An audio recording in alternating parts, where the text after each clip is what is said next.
इतिहास गवाह है, जब जब जनता सड़कों पर उतरी है, सरकार और प्रशासन को पीछे हटना पड़ा है। जोहार, नमस्कार। मैं हूँ शिव राव और अभी मैं मौजूद हूँ नगड़ा टोली सरना भवन में। और यहाँ पर सामाजिक संगठनों के द्वारा आज प्रेस कॉन्फ्रेंस रखा गया था। किस विषय पर प्रेस कॉन्फ्रेंस रखे थे? आज का प्रेस कॉन्फ्रेंस हम लोग विभिन्न आदिवासी संगठन के अगुवाओं ने रखा। और पिछले दिनों कुछ महीने से हम लोग देख रहे हैं, आप लोग भी देख रहे होंगे कि नगड़ी की ज़मीन को बचाने के लिए, कांकेर प्रखंड के नगड़ी मौजा की ज़मीन को बचाने के लिए सभी लोग संघर्षरत हैं।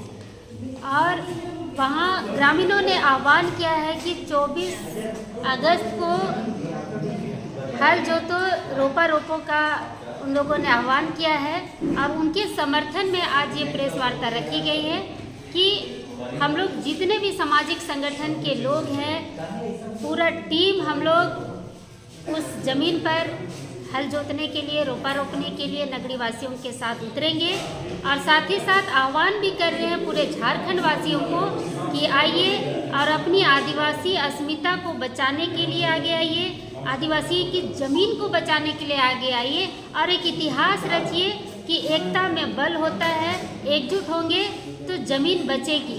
साथ ही साथ जितने भी राजनीतिक पार्टी के लोग, जैसे आपके पूर्व मुख्यमंत्री चंपई सोरेन जी जो अभी बीजेपी में हैं, उन्होंने भी इस ज़मीन पर हल चलाने के लिए आह्वान किया है। तो हम लोग चाहते हैं कि ज़मीन किसी भी हालत में बचे, यहाँ राजनीति ना हो, यहाँ सामाजिक संगठन हो, राजनीतिक संगठन हो, चाहे आपके ग्रामीण हो, आम पब्लिक हो, सभी लोग मिलजुल कर आइए। क्योंकि हम जानते हैं कि प्रशासन ज़बरदस्त तरीके से हमें रोकने का प्रयास करेगी, चारों ओर बैरिकेडिंग लगाया जाएगा, फोर्स तैनात रहेंगे। लेकिन अगर आज हम लोग डरे तो हम लोग फिर कभी किसी की ज़मीन नहीं बचा पाएंगे। बिरसा मुंडा के तर्ज पे, सिद्धू कानू के तर्ज पे, वीर बुद्धू भगत के तर्ज पे और झारखंड के जितने भी वीर महापुरुष हैं उनके तर्ज पे हम लोगों को उस ज़मीन को बचाने के लिए उतरना होगा। अगर आज ये ज़मीन नहीं बची, रिम्स 2 बनाने के लिए जो 227 एकड़ ज़मीन जो लिया जा रहा है, अगर वो ज़मीन नहीं बचा तो नगरी के लोग भूमिहीन हो जाएंगे, पलायन करने पर मजबूर हो जाएंगे। और उनकी जो दुर्दशा होगी, जो आज ग्रामीण क्षेत्रों में आप गुमला, लोहरदगा, सिमडेगा के क्षेत्र में जाइए, लोग हजारों हजार की संख्या में गांव के गांव खाली हो जा रहे हैं, लोग गरीबी के कारण पलायन कर रहे हैं। वो स्थिति हमारे रांची के नगरी वासियों का हो जाएगा, जो हम नहीं चाहते हैं। इसलिए हम लोग सब मिलजुल कर उनको साथ दे रहे हैं। देखिए, आज 4 महीने से देखा जा रहा है कि नगरी वासी अपने जमीन को बचाने के लिए संघर्ष कर रहे हैं और लगातार पक्ष और विपक्ष के माननीयों से मिलकर आग्रह कर रहे हैं कि हमारी जमीन को बचाया जाए। इस बीच माननीय मुख्यमंत्री से बहुत बार प्रयास किया गया कि नगरी की जमीन का अधिग्रहण सरकार ना करे, क्योंकि खेती योग्य जमीन है और जीविकोपार्जन का एकमात्र साधन नगरी वासियों का 227 एकड़ की जो जमीन है वो एकमात्र साधन है जीविकोपार्जन का। और अगर वो सरकार ले लेती है तो पूरी तरह भूमिहीन हो जाएंगे।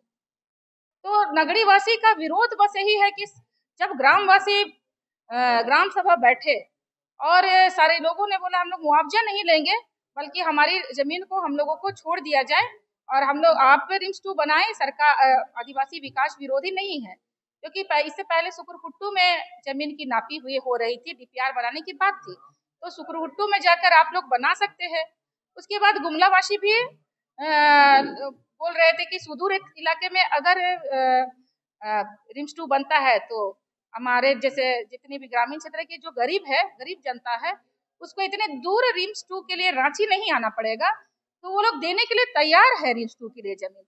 तो आदिवासी समाज जब चाह रहा है, सामाजिक अगुवा लोग चाह रहे हैं, नगरी वासी लोग जब चाह रहे हैं कि खेती योग्य जमीन नहीं लिया जाए उनसे, तो बिना ग्राम सभा किए हुए, बिना नोटिस जारी किए हुए वो खेती योग्य जमीन को लेना चाह रहे हैं, तो कहीं से भी सरकार आदिवासी के समर्थन में काम नहीं कर रही है, बल्कि आदिवासी विरोधी काम कर रही है। सरकार हठधर्मी। काफी लोग आने का उम्मीद है, क्योंकि सिर्फ हम लोग रांची से नहीं, बाहर से भी लोगों को बुला रहे हैं जो कि झारखंड के निवासी रहेंगे। उन लोगों को हम लोग आने के लिए बोल रहे हैं कि आप लोग आइए और नगड़ी वासियों को सहयोग दीजिए, क्योंकि सिर्फ ग्राम वालों को, यानी गांव के जो निवासी है, अगर वो सिर्फ रहेंगे तो सरकार उनको पूरी तरह से दबाने का कोशिश कर रही है और कर ही रही थी अभी तक में।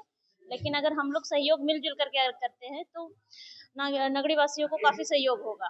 और बात रहा कि जमीन का, जहाँ तक बात है, तो नगड़ी का जो जमीन है वो एक खेतिहर जमीन है, वो कोई बंजर भूमि नहीं है, वो कोई सिर्फ गैर मजरूआ जमीन नहीं है। इसीलिए हम लोग बार बार इस बात को बोल रहे हैं कि जहाँ पे भी सरकार को गैर मजरूआ जमीन अगर मिल रही है, बंजर भूमि जहाँ मिल रही है, वो वहाँ पे रिम्स 2 बनाए, 3 बनाए, 4 बनाए। किसने मना किया है? हम लोग तो खुद चाहते हैं कि मेडिकल के मामले में झारखंड अभी पीछे है तो वो और आगे बढ़े, लेकिन हम लोग विकास विरोधी थोड़ी है। लेकिन विकास विरोधी के नाम पे हम लोग अपना बलि तो नहीं ना दे सकते हैं।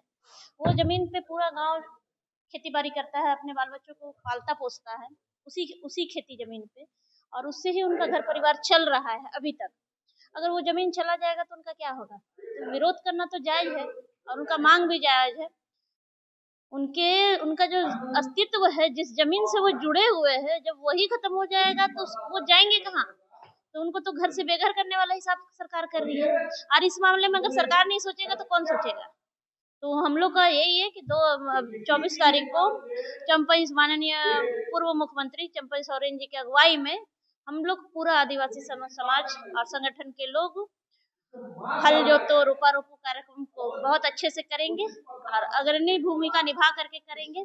प्रशासन शासन को जितना जोर लगाना है लगा ले, लेकिन जिस तरह से हम लोगों ने केंद्रीय शरण स्थल सिरमटोली की लड़ाई को लड़ा था और आखिरी दम तक हार नहीं माना, उसी तरह इस लड़ाई को भी हम आगे लड़ेंगे।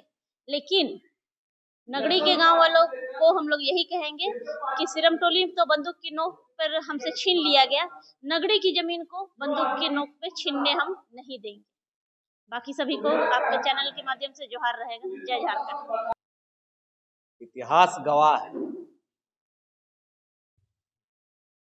जब जब जनता सड़कों पर उतरी है, सरकार और प्रशासन को पीछे हटना पड़ा है।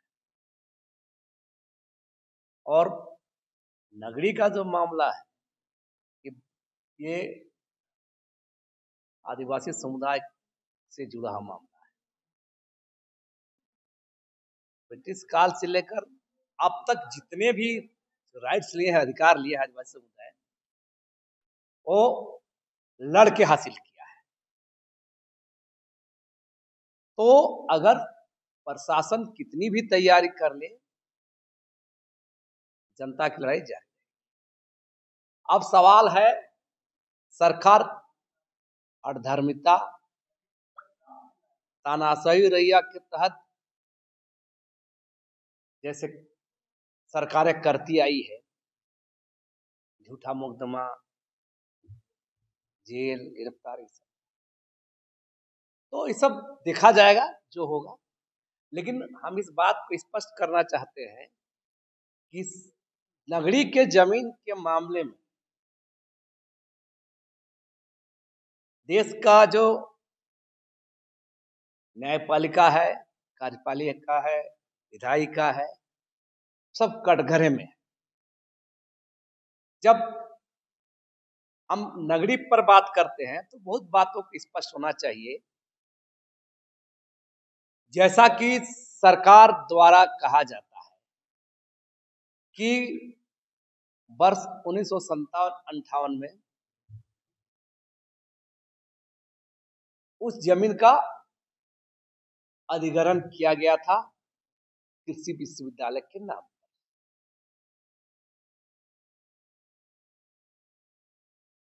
और सरकार का ही पक्ष बता रहे हैं। सरकार कहती कि हम 57-58 में एक्वायर किए थे, तो 57-58 में किस कानून के तहत एक्वायर किए थे? लैंड एक्विजिशन एक्ट, भूमि अधिग्रहण कानून 1894 के तहत। उसमें भी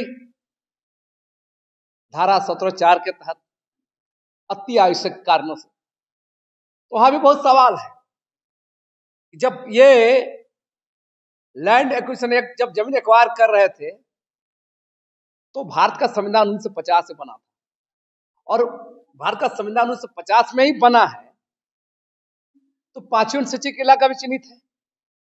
जब रांची जिला पांचवी अनुसूची में आता है, तो क्या वहां पर पांचवी अनुसूची अनुच्छेद 244 का पालन हुआ है?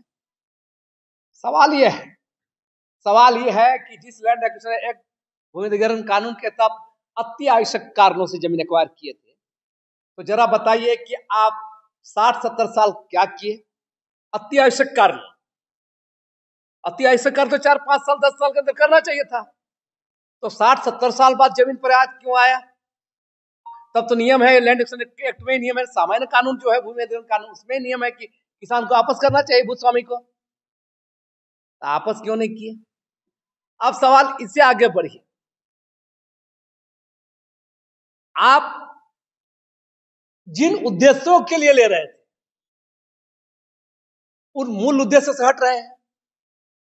अब तो कृषि विश्वविद्यालय के नाम पर लिए थे, अब लॉ यूनिवर्सिटी, IIM, रिम्स, इसके नाम पर जमीन नहीं लिए थे। तो कई सारे सवाल ऐसे हैं जिस पर सरकार कटघरे में खड़ा है। और हम आगे बताना चाहें, इस पूरे मामले में सरकार वहां के लोगों के माने हितों के खिलाफ काम कर रही, नियम कानून के खिलाफ काम कर रही। और तो और सरकार झारखंड हाई कोर्ट में 2012 में गलत शपथनामा दी, हलफनामा दी कि ये जमीन कृषि योग्य नहीं है। हमारा कहना है कि आप भी जाके देख सकते हैं, कोई भी जानता हो कृषि योग्य जमीन है, तब लोग जोत कोड़ कर रहा था, बात कर रहा था। तो मूल बातों से हट करके सरकार हठधर्मिता पर उतर आई। नियमतः ये जमीन किसानों को वापस करना चाहिए। एक तो गलत तरीके से लिए हैं तो दूसरा उद्देश्य लागू कर रहे हैं, नियम कानून का भी उल्लंघन कर रहे हैं। माने जनता थोड़ा भी गलती करेगा उस पर कानून का डंडा चलेगा। लेकिन सरकार जब न्यायपालिका का, संविधान का, मानवता का, आदिवासी राइट्स का उल्लंघन करके जबरन लूटेगा, ये कैसा राज्य है? और वैसे राज्य में देखिए, अब अफसोस लग रहा है, अभी जो वर्तमान परिस्थिति है, अभी राज्य में किसकी सरकार है? झारखंड मुक्ति मोर्चा गठबंधन की सरकार है। दिसुम गुरु शिबू सोरेन के सुपुत्र हेमंत सोरेन की सरकार है। यही 2012 में भाजपा ASU JMM गठबंधन की सरकार थी, अर्जुन मुंडा सरकार, साथ उप मुख्यमंत्री हेमंत सोरेन भी थे। तो मेरा कहना है कि आज उस समय जमीन सरकार जबरन ले रही थी, और उसका विरोध करने राज्य के वर्तमान मुख्यमंत्री दिसुम गुरु शिबू सोरेन ने ही कहा था, हल जोतो रोपारो। आज उसी के नाम पर कार्यक्रम लिया गया है 24 तारीख को, उन्हीं का आह्वान था। और वाकई दिसुम गुरु के पुत्र हेमंत सोरेन सही मायने में उनके आदर्शों को, उनके संकल्पों, उनके जो सवाल थे, जो मुद्दे थे, उनके दिखाए रास्ते पर चलना चाहते हैं। हेमंत सोरेन को हर हाल में रिम्स 2 बनाने के लिए हठधर्मिता, तानाशाही नहीं दिखाना चाहिए, बल्कि किसानों को जमीन वापस करना चाहिए। जो जमीन का असली हकदार है उसको वापस करना चाहिए, क्योंकि और कृषि जमीन भी है जिस पर आदिवासी समुदाय का आजीविका चलता है। तो हमारा कहना है कि सरकार को इस मामले में हठधर्मिता, तानाशाही छोड़ देना चाहिए। अन्यथा 24 तारीख को कार्यक्रम है, लोग उतरेंगे, हम लोग भी जाएंगे, और इसीलिए आज का प्रेस कॉन्फ्रेंस।